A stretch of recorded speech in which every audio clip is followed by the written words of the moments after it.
Church में दाखिल होते ही एक पादरी ने अपनी प्रसन्नता का इजहार किया और सबको जय मसीह की कहकर स्वागत किया। इस गूंजती आवाज ने चर्च के वातावरण में उत्साह भर दिया। पादरी ने अपने विश्वासियों को बताया कि आज हम एक महत्वपूर्ण विषय पर चर्चा करेंगे, वह है अनेक भाषाओं का दान। यह विषय न केवल बाइबल की दृष्टि से महत्वपूर्ण है, बल्कि आजकल चर्चों में भाषाओं की गलत समझदारी के कारण जो दुविधा उत्पन्न हो रही है, उसे दूर करने का प्रयास भी है।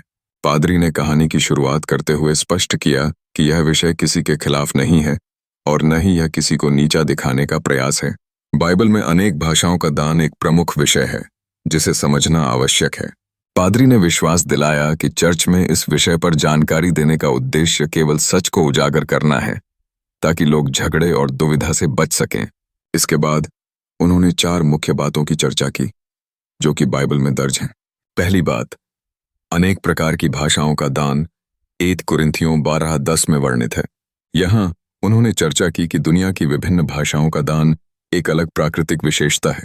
दूसरा, प्रार्थना की भाषा का दान है जो आत्मा की गहराइयों से जुड़ा हुआ अनुभव है।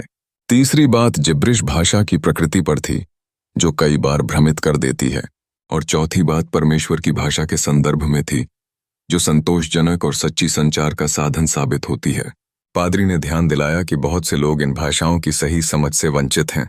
उन्होंने कहा कि जब पवित्र आत्मा सिखाती है तो वह सच और गहराई में होती है, लेकिन आज कई विश्वासी मानव की शिक्षाओं में उलझ कर रह जाते हैं और इससे उनके आध्यात्मिक जीवन में बाधाएं आती हैं। इसलिए यह आवश्यक है कि लोग इन 4 बातों को समझें ताकि वे अपने विश्वास में मजबूती हासिल कर सकें और सही ज्ञान के साथ आगे बढ़ सकें। इस पूरे विषय का सार यह था कि अनेक भाषाओं का दान न केवल व्यक्तिगत प्रार्थना में बल्कि सामूहिक रूप से चर्च की शक्ति में भी योगदान देता है। एक दूसरे के अनुभव सुनकर समुदाय के सदस्य अपनी आध्यात्मिक यात्रा को समृद्ध कर सकते हैं। पादरी ने यह संदेश दिया कि हमें सहज रूप से अपने विश्वास को गहराई से समझने की ओर बढ़ना चाहिए ताकि हम अपने चर्च और समाज में एक मजबूत सामुदायिक भावना पैदा कर सकें।